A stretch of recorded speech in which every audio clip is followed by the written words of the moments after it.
তো লাইফের first time আমি যাচ্ছি কলকাতা। কেন যাচ্ছি, কী জন্য যাচ্ছি আর কোথায় যাব সেটা তুমি যদি ভিডিওটা দেখতে থাকো তাহলে বুঝতেই পারবে। আমি প্রথমে চলে যাই মিষ্টির দোকানে। কেন এখান থেকে আমাকে 2 কিলো দই নিতে হবে। 2 কিলো মানে 4 কিলো নিতে হবে। কেন আমার বান্ধবী বাড়িতে যাচ্ছি, আর বান্ধবী বাড়িতে খালি হাতে গেলে কেমনটা লাগে। আর বান্ধবীর মা আমার দইয়ের মানে আমাদের এখানে দইয়ের খুব বদনাম করেছিল, তাই এখান থেকে দই কিনে নিয়ে প্যাকিং করে নিই, যাতে অনেক দূর যাব, কলকাতা যাব, দইটা খারাপ না হয়ে যায় বা পড়ে না যায়।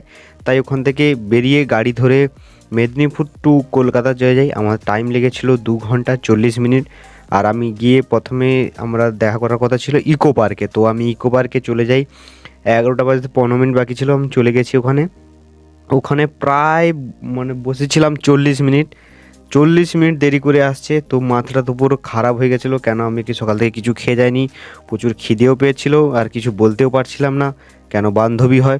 তারপরে একটা ইন্টারেস্টিং জিনিস দেখতে পাই, দুটো মজা পড়ে আসছে। ভাই এটা কে করে ভাই, মানে কিছু বলার নেই, অদ্ভুত একটা মেয়ে।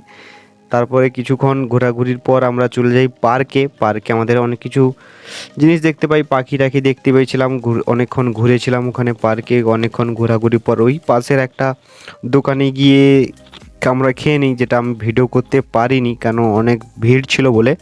তো তার জন্য সরি। অনেকক্ষণ ঘোরাঘুরি পর তারপরে বিকেল হয়ে আসে, তারপর আমাকে বাড়ি ফিরতে হবে। তাই টাটা করে বাড়ির দিকে রওনা দিয়ে দিই। গাড়িতে আমি উঠে পড়েছিলাম, একটু খারাপ লাগছিল, কেন ওকে ওর সাথে একটুক্ষণ টাইম কাটানোর পর যখন বাড়ি আসছিলাম একটু খারাপ লাগছিল। তবুও কিছুক্ষণ আমি গাড়িতে ঘুমিয়ে পড়ি। তারপরে সন্ধ্যা হয়ে যায়। সন্ধ্যার সময় আমি আমার বাড়ির পাশে গাড়ি দাঁড় করে দেয়। তারপর ওখান থেকে আমি সাইকেল নিয়ে বাড়ি চলে আসি রাত 7টার দিকে। তো ভিডিও ভালো লাগলে লাইক